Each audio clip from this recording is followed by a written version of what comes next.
हरे कृष्ण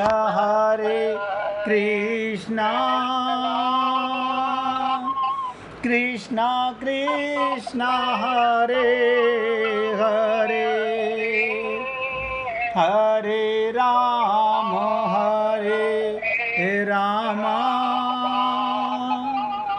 राम राम हरे हरे, हरे कृष्ण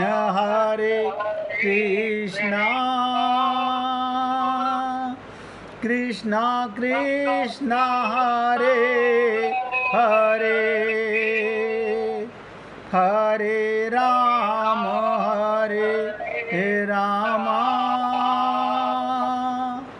राम राम हरे हरे, हरे कृष्ण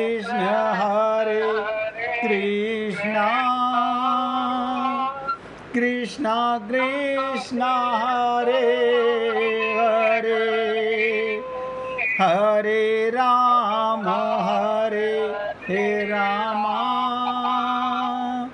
राम राम हरे हरे। सभी पुण्य आत्मा बहुत एकाग्रचित होकर के सुनिएगा। भगवत प्राप्ति कठिन नहीं है। सबसे पहले शब्द नोट करो, भगवत प्राप्ति कठिन नहीं है। आप इतने दमखम से कैसे कह रहे हो? ये देह मिला ही भगवान को पाने के लिए, ये देह मिला ही भगवान को पाने के लिए है। और जो हम अपनी बुद्धि से पा रहे हैं, जहां अपनापन कर रहे हैं, वो सब बिछड़ने के लिए। लेकिन बिछुड़ने वाले को बचाए रखना चाहते हैं, बिछुड़ने वाले को बचाए रखना चाहते हैं। आप कहेंगे क्या चीज़ मिली है? ये शरीर मिला हुआ है, ये एक दिन बिछड़ेगा, सुनिश्चित मरेगा, ये अमर नहीं हो सकता। हाँ, आपका ज्ञान अमर हो सकता है, आप अमर हो सकते हो, लेकिन हम अपनी बुद्धि से बस किसी प्रकार मेरा शरीर, मेरा परिवार, मेरा संसार बसा रहे।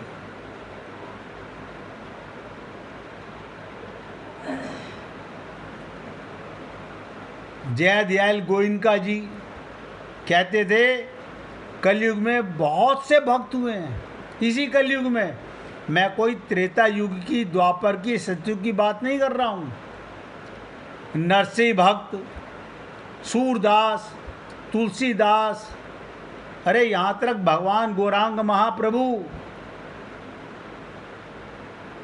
सबकी जीवनी प्रतीत होती है, उनको भगवान की प्राप्ति हुई।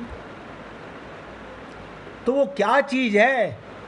वो कौन सी औषधि है? वो कौन सा तरीका है? वो बुद्धि से नहीं पकड़े जा सकते। फिर बता रहा हूं, विश्वास से पकड़े जा सकते हैं। विश्वास माने ईश्वर प्रेम से मिलता है, विश्वास से मिलता है, बुद्धि से नहीं मिलता। बुद्धि से तो लड़के की ब्याह करेंगे, लड़की अच्छी सुंदर देखकर, कमाने वाली देखकर, घर परिवार चलाने वाली देखकर, जबकि किसी को नहीं पता कितने दिन परिवार चलेगा, कितने दिन घर चलेगा, कोई नहीं जानता। वहां बुद्धि की जरूरत है। ईश्वर प्रेम और विश्वास से मिलते हैं। इसमें ना तो कोई देश, ना कोई काल बाधक, भगवान सभी जगह हैं, वो सभी जगह मिल सकते हैं। भगवान सर्वज्ञ हैं, हरि व्यापक, सर्वत्र समाना, हर जगह भगवान मौजूद हैं। अब आप पाना चाहें या ना पाना चाहें, कोई देश, कोई काल बाधक नहीं। आप ध्यान से सुनिएगा। कोई कहे कि जी पंचक लगे हुए हैं, हाँ तो क्या हुआ? राहु काल चल रहा है तो क्या हुआ? ये सब बुद्धिमान लोग मानते हैं इन बातों को। भगवान के लिए कोई पंचक नहीं, कोई सूतक नहीं, कोई पातक नहीं। नोट कर लो, भगवान के लिए कोई सूतक, कोई पातक, कोई पंचक नहीं। वो सर्वज्ञ हैं, सर्वशक्तिमान हैं। ये दो बातें अपने हृदय में बैठा लीजिए। पंडितों से पूछोगे तो वो यही बताएंगे, अभी पंचक लगे हुए हैं, अभी सूतक हो गया, अभी पातक हो गया, अभी राहु काल चल रहा है, अभी अच्छा समय नहीं है। हाँ, संसार के लिए वो ठीक, लेकिन भगवान के प्रेम के लिए नहीं। वहाँ तो केवल प्रेम और विश्वास चाहिए।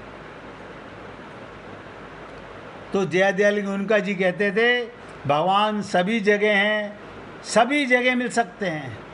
यदि ऐसा होता, भगवान हरिद्वार में होते तो हरिद्वार में ही मिलते, अमृतसर में नहीं मिलते। सब जगह हैं, उनके लिए कोई काल बाधक नहीं। ध्यान से सुनो, नोट कर लो, कोई समय बुरा नहीं है भगवान के प्रेम का। सतयुग में भगवान का भजन ध्यान करने वाले अधिक थे, तब कानून बहुत कड़े थे। अब जब भजन करने वाले कम हुए तो कानून भी भगवान ने हल्का कर दिया। सबसे बढ़कर भगवान का भजन, ध्यान, नाम का जप और सत्पुरुषों का संग। कहते ना, पानी पानी है, उसे जल कहो, वाटर कहो या नीर कहो, एक ही बात है। इसी प्रकार हरि भाषा अलग है, चीज़ वही है। हम जो कोई भी नाम अधिक रुचिकर हो, वही हमारे लिए हितकर है। सभी भगवान के नाम हैं। हमारे गुरुदेव कहा करते थे, ध्यान से सुनो, क्या कहते थे? 12 खड़ी पर जितने अक्षर हैं, एक एक अक्षर पर सहस्त्रों नाम है भगवान के। अब आप बताइए, कौन सा नाम है जो भगवान का नहीं है? ऐसा कौन सा जीव है जिसमें भगवान नहीं है?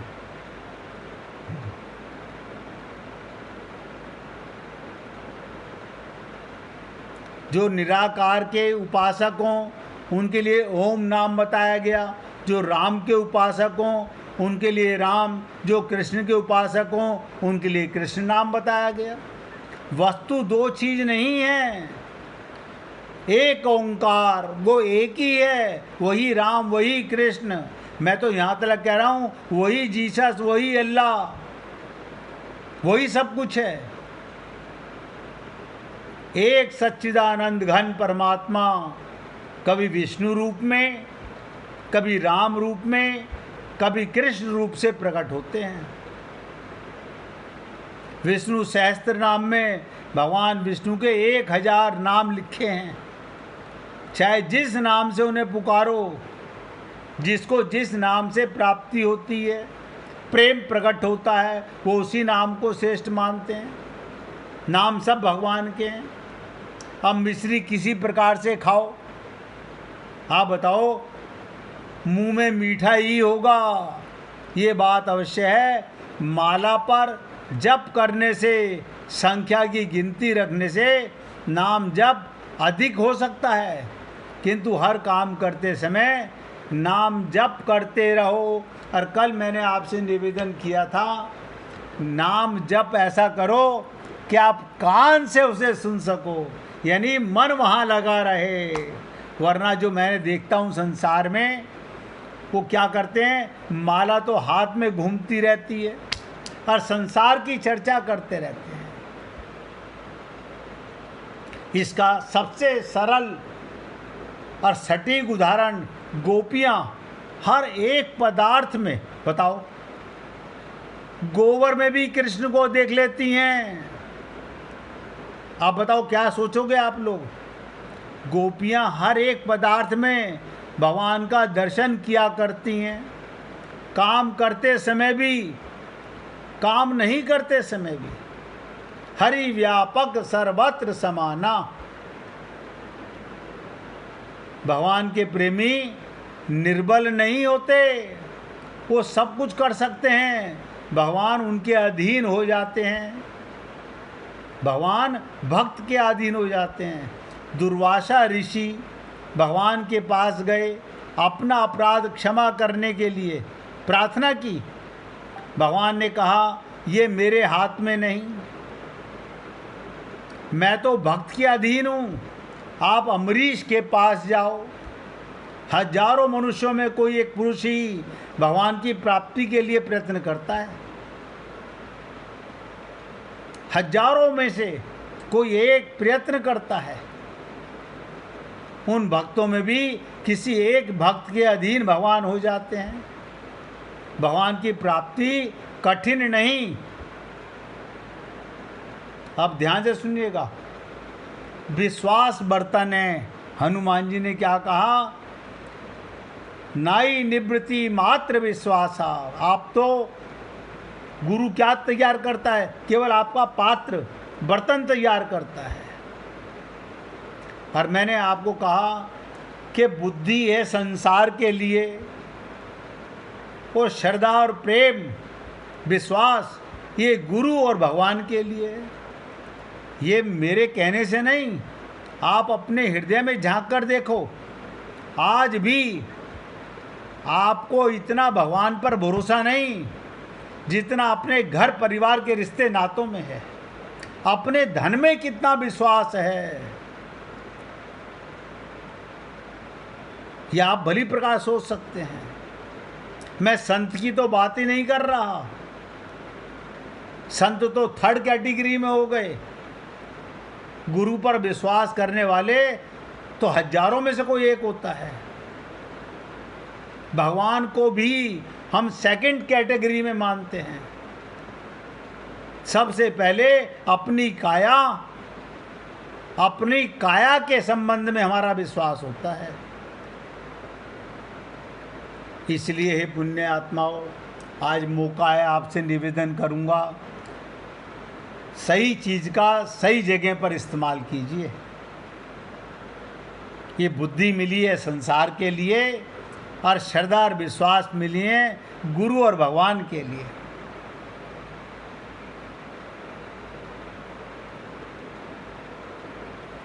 भगवान पर गुरु पर बुद्धि ना लगाएं। इसका अर्थ ये, जिसको जिसके द्वारा पाया और समझा जाता है उसे हमने बुलाकर दूसरे साधन को स्वीकार कर लिया।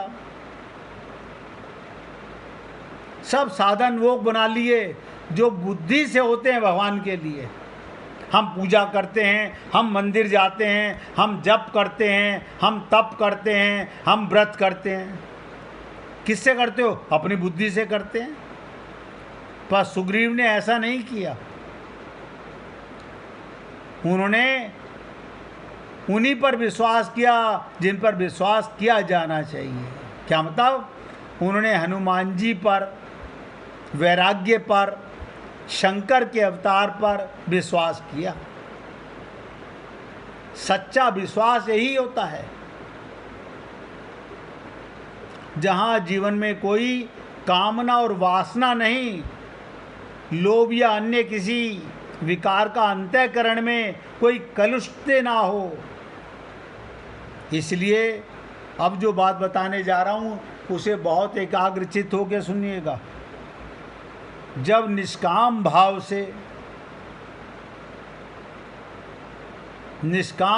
से केवल ईश्वर को पाने के लिए सच्चे संत पर विश्वास किया जाता है, तो विश्वास की इन पैनी आंखों से ईश्वर छिपा नहीं रह सकता।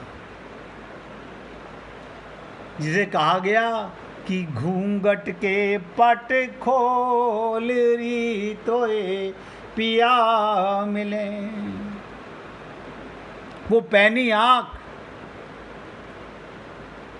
वो दृष्टि जिससे नित्य प्राप्त परमात्मा की अनुभूति हो सके, हम सबके पास है। देखो कमाल की चीज, आत्मा की दृष्टि, आत्मा की नजर। अब पहले आत्मा तो मानो। देखो आज भी हमारे को अपने शरीर पर पूरा विश्वास है, हम आत्मा, ये विश्वास कमजोर है, बल्कि पंगु है।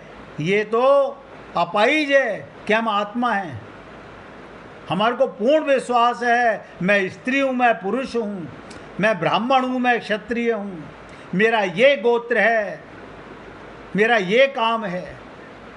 आज भी ये हाल है। आप बताओ क्या करे गुरु और क्या करे हरि। सच्चा विश्वास वहीं होता है जहां जीवन में कोई कामना वासना नहीं, लोभ या अन्य किसी विकार का अंतःकरण में कोई मैल ना हो। तो मैंने कहा जो बात अब बता रहा हूं उसे ध्यान से सुनो। जब निष्काम भाव से, क्या मतलब, गुरु के पास जाओ निष्काम भाव से, मंदिर जाओ निष्काम भाव से। अच्छा, हम तो पंडितों के कहने से जाते हैं मंदिर में, भगवान से संसार मांगने जाते हैं। ये तो सकाम भाव हो गया, जाना बेकार। 0/100 रिजल्ट। सब नोट कर लो, करोड़ों मंदिरों में टक्करें मार लो, रिजल्ट 0 मिलेगा।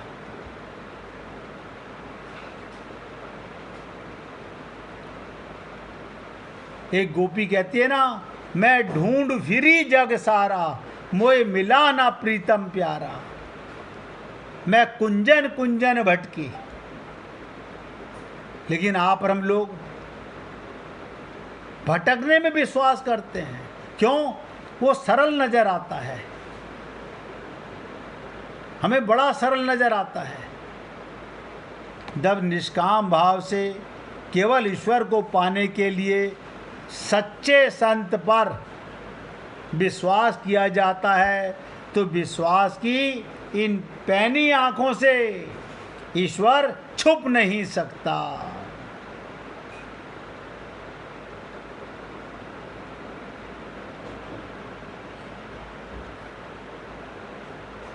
भगवान की प्राप्ति बहुत कठिन नहीं है, बहुत सरल शब्दों में समझिए, किंतु दूसरे को भगवान की प्राप्ति करा देना ये कठिन बात है। मैं फिर बता रहा हूँ, भगवान की प्राप्ति बहुत कठिन नहीं, किंतु दूसरे को भगवान की प्राप्ति करा देना ये कठिन बात है।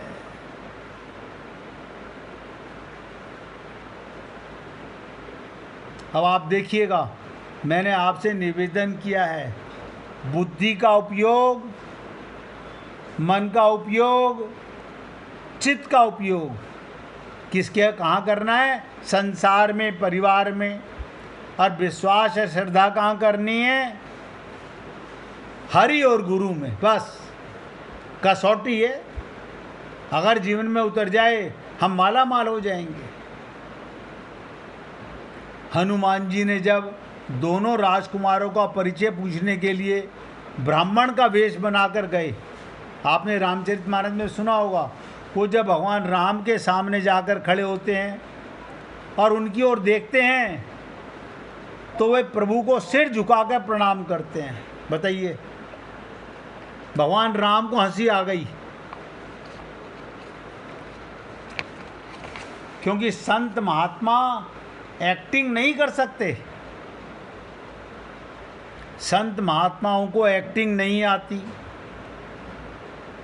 हनुमान जी भगवान राम ने के सामने ब्राह्मण बन के गए। रामचरितमानस में आपने पढ़ा होगा, विप्र रूप धरी कपि तै गेहूँ, माई नाय पूछत असुभेऊ। हनुमान जी को इस प्रकार सिर झुकाकर प्रणाम करते देख प्रभु के होठों पर हंसी आ गई। भगवान क्यों हंसे? आप सोचिएगा। हनुमान जी ने राजकुमारों को ब्राह्मण बन के गए, भेष बदल के गए और भगवान के सामने ब्राह्मण बन के हाथ जोड़कर नमस्कार कर रहे हैं। वो जानते हो तो राजकुमार हैं, उनकी परीक्षा लेने गए हैं। हनुमान जी को इस प्रकार सिर झुकाकर देखते हुए हनुमान जी ने तो सर झुकाया, भगवान को हंसी आ गई। उस हंसी में मानो ये व्यंग था, हनुमान जी तुम चतुर अभिनेता नहीं हो, एक्टिंग तो कर रहे हो, तुम ब्राह्मण नहीं हो, तुम ब्राह्मण बन के आए हो मेरे सामने, ब्राह्मण का रूप लेकर आए हो। मैं हूँ क्षत्रिय का बेटा, तो मेरा काम है तुम्हें नमस्कार करना, तुम मुझे नमस्कार कर रहे हो, मेरा परिचय पूछने आए हो और तुम अच्छे अभिनेता नहीं हो, ठीक ठीक अभिनय करना नहीं जानते। आप और हम लोग भी सोचें,